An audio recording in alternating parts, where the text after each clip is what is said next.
Hello students, welcome to my YouTube channel study survey. I hope आप लोग अच्छे होंगे। तो आज हम लोग मैकेबिटी द मिस्ट्री कैट कविता पढ़ने जा रहे हैं, जो टी.एस. इलियट के द्वारा लिखी गई है। आज बहुत दिनों के बाद यह वीडियो अपलोड हो रहा है, बीच में कुछ परेशानियां आ गई होगी, तो आज हम लोग इसको आज पढ़ेंगे। और जैसा कि आप जानते हैं कि डिस्क्रिप्शन लिंक में इस चैप्टर का जितना भी इंग्लिश मीनिंग है उसका हिंदी डाल दिया जाएगा, ठीक है। और वह एक पेज में होगा, आप उसे आराम से डाउनलोड कर सकते हैं और उससे आप हिंदी करना सीख सकते हैं और किताब पढ़ना भी सीख सकते हैं। तो चलिए हम लोग अब स्टार्ट करते हैं। अगर आपने मेरे चैनल को लाइक, सब्सक्राइब और शेयर नहीं किया है तो प्लीज़ इसे कर दें। तो इस चैप्टर का नाम है मैकेबिटी द मिस्ट्री कैट। तो मैकेबिटी जो है एक बिल्ली का नाम है। और कैसी बिल्ली है यह? The mystery cat. मिस्ट्री का मतलब होता है रहस्यमयी, मतलब रहस्यों से भरी हुई एक बिल्ली जिसका नाम है मैकेबिटी। तो रहस्यों से भरी एक बिल्ली जिसका नाम है मैकेबिटी, उसके बारे में हम लोग पढ़ेंगे। और यह कविता लिखी गई है टी.एस. इलियट के द्वारा। और यह एक ह्यूमरस कविता है, हास्यप्रद, मतलब हंसाने वाली कविता है, ठीक है। तो टी.एस. इलियट, तो जैसा कि आप लोग जानते हैं कि सबसे पहले कवि का इंट्रोडक्शन, परिचय दिया जाता है। तो हम लोग कवि का परिचय पहले पढ़ेंगे। तो चलिए स्टूडेंट, हम लोग पहले आप जो कवि का परिचय है उसका प्राप्त करते हैं, उसका परिचय। तो Thomas Stearns Eliot, T S. Eliot जो है, टी.एस. आप यहाँ पर देख रहे हैं, तो इसका जो फुल फॉर्म है, इनका पूर्ण नाम है तो थॉमस स्टर्न्स इलियट नाम है। और इनका जो जन्म हुआ है 1888 में और मृत्यु 1965 ईस्वी में हुई है, ठीक। Was born in Saint Louis, Missouri, USA। Born का मतलब होता है जन्म लेना। तो थॉमस स्टर्न्स इलियट जो है, टी.एस. इलियट, उनका जन्म USA के मिसौरी के सेंट लुइस में हुआ था। बट लेकिन eventually settled in England. Eventually का मतलब होता है अंततः, सेटल्ड का मतलब होता है बस जाना, अंततः वह इंग्लैंड में बस गए। अ क्लासिस्ट इन लिटरेचर, लिटरेचर का मतलब साहित्य, और क्लासिस्ट का मतलब होता है शास्त्र का अनुवर्तक। तो साहित्य में वे शास्त्रों के अनुवर्तक थे। कौन? तो T S. Eliot. And Anglo Catholic in religion, धर्म में एक एंग्लो कैथोलिक थे। And a royalist in politics, और राजनीति में एक राजसत्तावादी थे। रॉयलिस्ट मतलब राजसत्तावादी, तो राजनीति में वे राजसत्तावादी थे। He rose to become one of the greatest poets of the 20th century. Rose का मतलब होता है, ये राइज का V2 है, तो रोज का मतलब होता है उठना या जागृत होना। और यहाँ पर देखिए ग्रेटेस्ट लिखा हुआ है, इसका मतलब महानतम। और 20th सेंचुरी मतलब 20वीं शताब्दी, तो वह 20वीं शताब्दी के एक महानतम जो कवि के रूप में उभरे। कौन? तो टी.एस. इलियट। तो टी.एस. इलियट 20वीं शताब्दी के महानतम कवि के रूप में उभरे। तो यहाँ तक हम लोगों ने पढ़ लिया। तो जैसा आप जानते हैं कि मैं जो है बीच बीच में ऑब्जेक्टिव पूछता रहता हूँ, तो डियर स्टूडेंट जो आप पढ़ रहे हैं आप ही से पूछ रहा हूँ, ठीक है। तो टी.एस. इलियट जो है, इनका पूरा नाम क्या है? तो थॉमस स्टर्न्स इलियट। इनका जन्म कहाँ हुआ था? तो USA के मिसौरी के सेंट लुइस में हुआ था। कब हुआ था? 1888 में। मृत्यु इनकी कब हुई थी? तो 1965 में। और ये जो अंततः कहाँ बस गए थे? तो इंग्लैंड में। और साहित्य में ये क्या थे? तो शास्त्र अनुवर्तक थे। और धर्म से ये एंग्लो कैथोलिक थे। और ये राजनीति में राजसत्तावादी थे। और वो कौन से शताब्दी के थे? तो 20वीं शताब्दी के थे। तो इससे आपका इतना ऑब्जेक्टिव क्लियर होता है। He was also a distinguished critic and dramatist. तो देखिए यहाँ डिस्टिंग्विश्ड, डिस्टिंग्विश्ड का मतलब होता है विशिष्ट, और क्रिटिक का मतलब होता है आलोचक, और ड्रामाटिस्ट का मतलब नाटककार। तो वह एक विशिष्ट आलोचक और नाटककार थे। कौन? तो T S. Eliot. He was awarded the Nobel prize for literature in 1948। तो यहाँ पर देखिए, अवार्डेड का मतलब सम्मानित किया जाना, और लिटरेचर का मतलब साहित्य। तो उन्हें 1948 ईस्वी में साहित्य में नोबेल पुरस्कार से सम्मानित किया गया था। तो नोबेल पुरस्कार आप जानते हैं कि दुनिया में किसी भी एक ही व्यक्ति को मिला जाता है, जो कि 6 क्षेत्रों में दिया जाता है। उसमें एक क्षेत्र है साहित्य का क्षेत्र। तो साहित्य के क्षेत्र में इनको 1948 में नोबेल पुरस्कार दिया गया था। तो यह बहुत ही इम्पोर्टेंट ऑब्जेक्टिव है, आप इसको ध्यान रखिएगा। His best known poems are, best known मतलब सबसे प्रख्यात, और ये पोएम्स का मतलब कविताएं। तो उनकी सबसे प्रख्यात जानी गई कविताएं पर, तो उनकी सबसे प्रख्यात कविताएं हैं the Waste Land, Ash Wednesday and Four Quartets. तो आप लोग इसे ध्यान रखिएगा। तो उनकी जो प्रख्यात कविताएं हैं वो है the Waste Land, Ash Wednesday and Four Quartets. उसके बाद हम लोग पढ़ते हैं आगे। तो आगे जो दिया गया है, as a poet and spokesman for his age. Age का मतलब के रूप में, पोएट का मतलब कवि, स्पोक्समैन मतलब प्रवक्ता, जो बोलने वाला होता है किसी भी पार्टी की ओर से, तो उसको प्रवक्ता कहते हैं। और फॉर हिज एज मतलब अपने उम्र के अनुसार, अपने उम्र में। तो अपने उम्र में या अपने उम्र के अनुसार एक कवि और प्रवक्ता के रूप में, ठीक है। एज मतलब के रूप में, तो एक कवि और एक प्रवक्ता के रूप में, किस उम्र में? अपने उम्र के अनुसार। ही ट्रूली रिप्रेजेंट्स, है ना। तो ट्रूली का मतलब सही मायने में, और रिप्रेजेंट्स का मतलब दर्शाते हैं।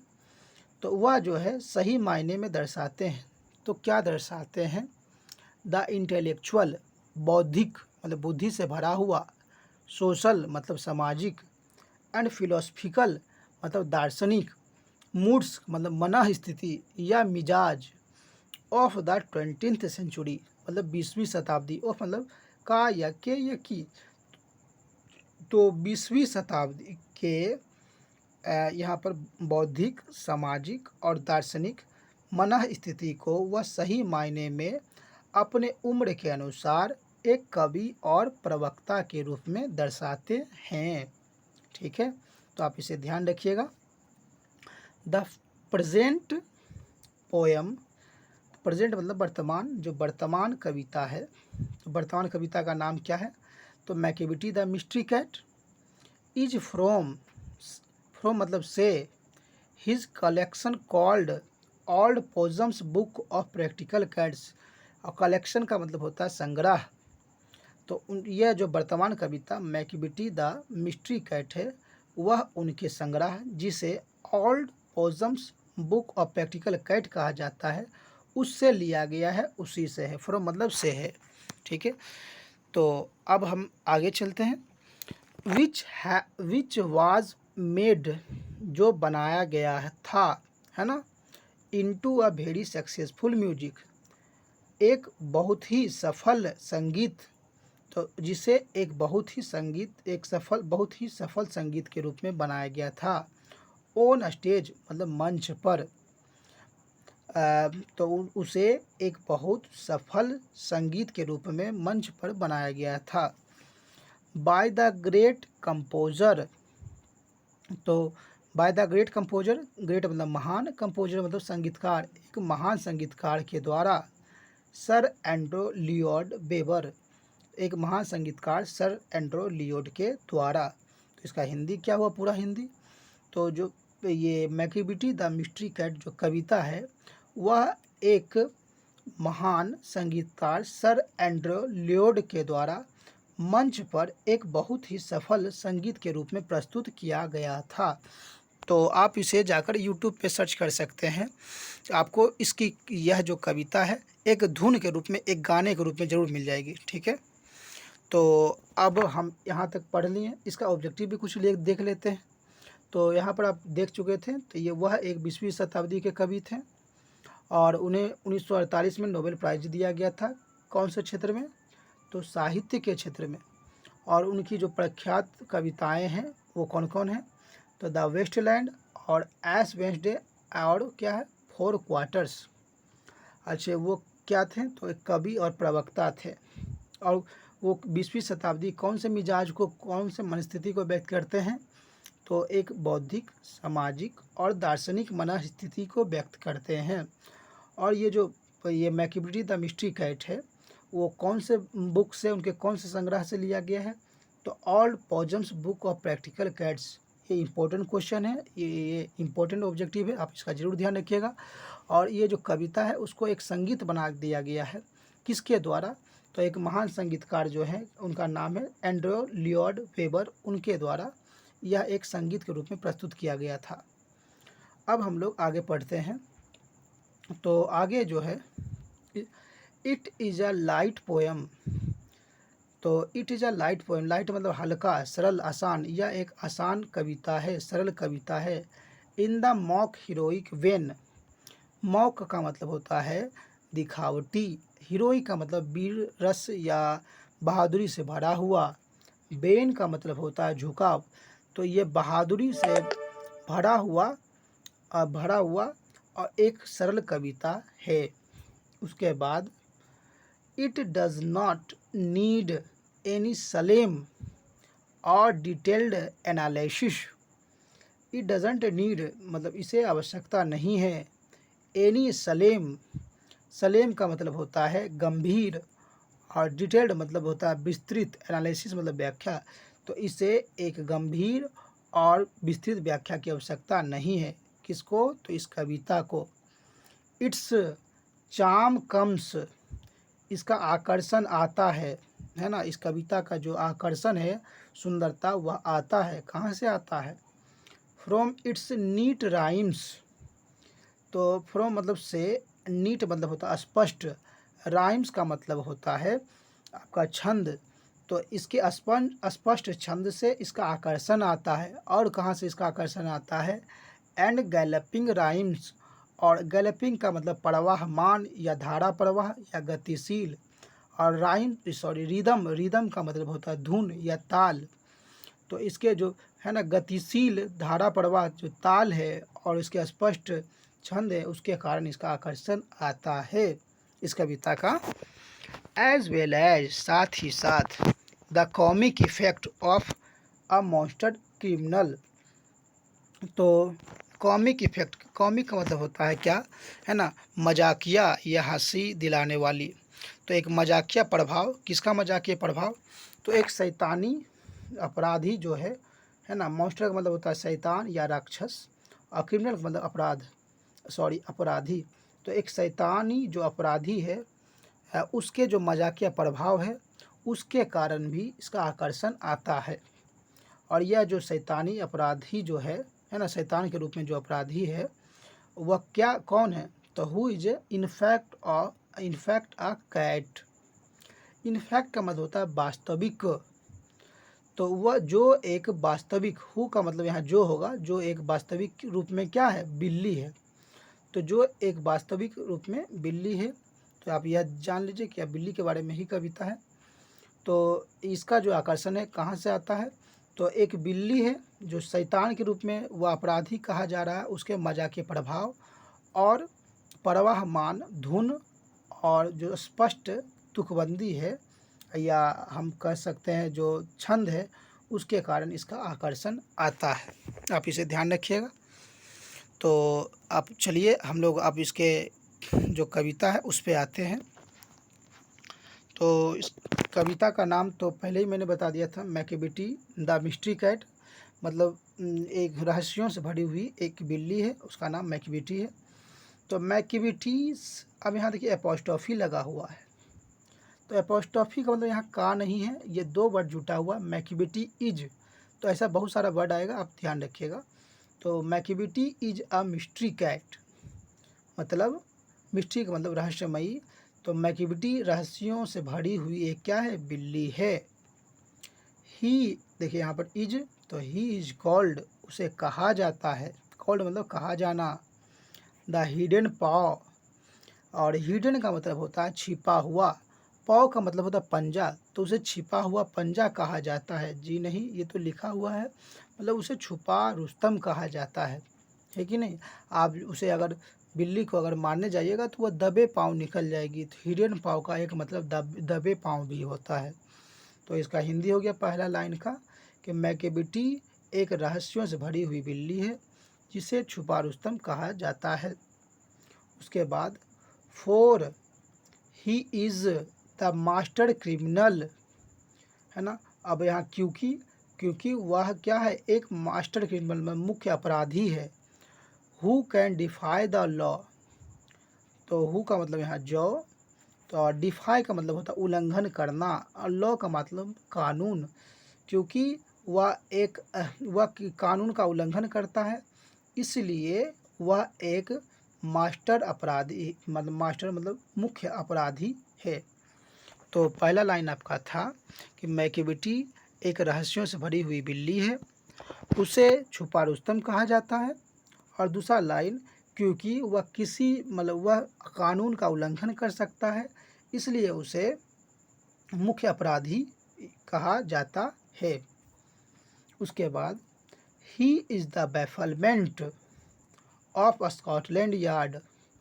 बैफलमेंट का मतलब होता है दिमाग को चक्कर में डाल देने वाला, या निराशा या असफलता। स्कॉटलैंड यार्ड जो लंदन का मुख्यालय है उसे स्कॉटलैंड यार्ड कहा जाता है। तो वह लंदन के मुख्यालय की असफलता है।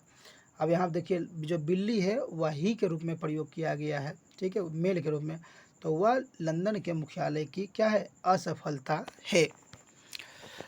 अब देखिए लंदन के मुख्यालय की असफलता कहने का मतलब है वह किसी भी व्यक्ति के घर, लंदन का मुख्यालय का मतलब हो रहा है घर, किसी भी घर में अगर उसे पकड़ना चाहे तो हमारे लिए वो क्या है, असफलता है। The flying squads despair, the flying squad ये लंदन का जो एक वायुसेना, हम भारतीय वायुसेना होता है, उसी तरह लंदन के वायुसेना को द फ्लाइंग स्क्वाड कहा जाता है। और डिस्पेयर मतलब निराशा, तो वह जो वायुसेना है लंदन की उसकी निराशा है। निराशा मतलब जो हम लोग घर में कितना भी हम लोग सब मिलकर प्लान बना ले, उसे पकड़ नहीं सकते। सेना भी बना ले कि झुंड बनाकर, ग्रुप बनाकर उसे पकड़ना चाहे तो वो हमारे लिए क्या है, निराशा है। ठीक, तो यहाँ पर ये हो गया आपका तीसरा लाइन। ये आपका देखिए चौथा लाइन क्या है, for when they reach the scene of crime, है ना। व्हेन जब, दे रीच वे पहुँचते हैं, लोग पहुँचते हैं, द सीन ऑफ क्राइम मतलब जहाँ क्राइम हुआ है उस जगह पर पहुँचते हैं। मैकेबिटी इज़ नॉट देयर, मैकेबिटी वहाँ नहीं होती है, ठीक है। तो उसके बाद पांचवा लाइन क्या था, तो Macavity there is no one like Macavity, मतलब लाइक मतलब जैसे, नो वन मतलब कोई नहीं, तो मैकेबिटी है ना, मैकेबिटी के जैसा कोई नहीं है। तो ये आपका फर्स्ट स्टैंजा क्लियर होता है। तो और इसका जो है पांचों लाइन एक बार हम फिर से देखते हैं। तो मैकेबिटी एक रहस्यों से भरी हुई बिल्ली है, उसे छुपा रुस्तम कहा जाता है, और वह कानूनों को तोड़ सकता है, इसलिए उसे एक मुख्य अपराधी कहा जाता है। और कैसे कानूनों, तो घर के कानूनों को तोड़ सकता है। और उसके बाद था वह लंदन के मुख्यालय की क्या है, असफलता है, मतलब वह हमारे घरों की एक असफलता है। और उसके बाद था जो लंदन की वायुसेना क्या है, निराश है, मतलब हम लोग अगर घर में झुंड बना ले तो उसे पकड़ नहीं पाते, निराश हो जाते हैं। और जब हम लोग, है ना, जो अपराध हुआ, जहाँ पर घटना हुई, अगर उस जगह पर हम उसे पकड़ने के लिए पहुँचते हैं तो मैकेबिटी वहाँ नहीं होती है। इसीलिए कहें कभी कि मैकेबिटी है ना, उसके जैसा कोई भी नहीं है। तो ये आपका फर्स्ट स्टेंजा था। उसके बाद हम लोग सेकेंड स्टेंजा पे आते हैं। सेकेंड स्टेंजा ये है, he has broken every human law, है ना। अब तो यहाँ पर देखिए क्या है, तो he has broken every human law, law का मतलब कानून, ह्यूमन का मतलब मानवीय, मानव, और एवरी का मतलब प्रत्येक, ब्रोकन मतलब तोड़ देना। तो वह जो है मनुष्य के, प्रत्येक मनुष्य के नियमों को तोड़ देता है ना। मनुष्य कितना भी कोई चीज़ छिपा कर रख ले, उसे वह जरूर खा जाता है। और उसके बाद था he breaks the law of gravity. तो ब्रेक मतलब तोड़ देना, और ग्रेविटी का मतलब होता है गुरुत्वाकर्षण, लॉ मतलब नियम। तो वह गुरुत्वाकर्षण के नियम को भी तोड़ देता है। वह मनुष्य के नियम को तो तोड़ता ही है, वह गुरुत्वाकर्षण के भी नियम को तोड़ देता है। आप उसको, अगर वह दूध पिएगा तो दूध गुरुत्वाकर्षण के नियम के अनुसार नीचे जाना चाहिए, लेकिन वह उसके अगर है ना दूध पिएगा तो उसका दूध नीचे गिरेगा नहीं, ऊपर ऊपर सड़क सड़क चलते जाएगा, वह है ना उड़ जाता है। तो इस प्रकार वह उड़ जाता है, मतलब भाग जाता है। इस प्रकार वह गुरुत्वाकर्षण के नियम को भी तोड़ देता है। His powers of levitation, levitation का मतलब होता है उड़ने की क्षमता, भागने की क्षमता। पावर मतलब शक्ति या क्षमता। तो जो उसके उड़ने की ये भागने की क्षमता वुड मेक बनाती है अ फकीर, फकीर जानते हैं, फकीर भिखारी, अस्टेयर, अस्टेयर मतलब असहाय। तो जो से भागने की उसकी क्षमता है, एक फ़कीर को भी असहाय बना देती है। तो फ़कीर को असहाय बना देना मतलब फ़कीर जो होते हैं तो वो अक्सर दूसरे लोगों का भविष्य बता देते हैं, लेकिन कोई वो उसके बारे में, बिल्ली के बारे में, उस बिल्ली जो है मैकबेटी, उसके बारे में नहीं बता सकते कि वह बिल्ली आखिर है कहाँ। तो उसके जो उड़ने की क्षमता, भागने की क्षमता एक फ़कीर को भी असहाय बना देती है। And when you reach the scene of crime, और जब यू मतलब आप, रीच मतलब पहुँचेंगे, और क्राइम के जगह पर, अपराध के जगह पर, जब आप क्राइम के जगह पर पहुँचते हैं, मैकबेटी इज़ नॉट देयर, मैकबेटी वहाँ, देयर मतलब वहाँ नहीं होती है। ठीक, तो आपका पहला लाइन था कि वह मनुष्य के प्रत्येक नियमों को तोड़ देती है, वह गुरुत्वाकर्षण के भी नियमों को तोड़ देता है। कौन? तो मैकबेटी। और उसके जो उड़ने की क्षमता या भागने की क्षमता एक फ़कीर को भी असहाय बना देता है। और मैं जब क्राइम के जगह पर हम लोग पहुंचते हैं जहां अपराध हुआ, तो मैकबेटी वहां नहीं होता है। उसके बाद हम लोग चौथा लाइन पढ़ते हैं, यू में seek him in the basement. Seek मतलब खोजना, हिम मतलब उसे, बेसमेंट का मतलब हो रहा है तहखाना, जो ज़मीन के अंदर बना हुआ घर रहता है तो उसे बेसमेंट या तहखाना कहते हैं। तो आप उसे तहखाने में खोजते हैं। यू में look up in the air, है ना, लुक अप इधर उधर देखते हैं, एयर मतलब हवा में, आप उसे हवा में इधर उधर देखते हैं, खोजते हैं, नज़र दौड़ाते हैं। बट आई टेल यू मतलब क्या है, लेकिन, आई टेल यू मैं आपको बता देना चाहता हूँ, बता देता हूँ, वंस एंड वंस अगेन, एक और एक बार फिर से, मैकबेटी इज़ नॉट देयर, मैकबेटी वहाँ नहीं होती है। ठीक है, तो मैं आपको एक बार फिर और फिर से बता देना चाहता हूँ कि मैकबेटी वहाँ नहीं होती है। तो पहला लाइन क्या था इसमें, तो वह प्रत्येक मनुष्यों के नियमों को तोड़ देता है, वह गुरुत्वाकर्षण के नियमों को भी तोड़ देता है, और उसे जो उसके जो भागने की क्षमता है एक फ़कीर को भी असहाय बना देता है। और जब लोग अपराध के जगह पर पहुंचते हैं तो मैकबेटी वहाँ नहीं होती है, और लोग उसे तहखाने में, हवा में इधर उधर देखते हैं, खोजते हैं। लेकिन मैं आपको, जो कवि बोल रहे हैं, कि मैं आपको बार बार बता देना चाहता हूँ, एक बार फिर से बता देना चाहता हूँ कि मैकबेटी वहाँ होती ही नहीं है। ठीक है, तो ये आपका सेकंड स्टेंजा क्लियर हो गया। तो अब का पहला स्टेंजा और दूसरा स्टेंजा क्लियर हो गया। और जो बचा हुआ जो आपका लाइन से हम लोग दूसरे वीडियो में पढ़ेंगे। ठीक है, तो आप लोग को यह जो वीडियो कैसा लगा मुझे कमेंट में ज़रूर बताएंगे, और कल इस वीडियो का सेकंड पार्ट अपलोड किया जाएगा। थैंक्स।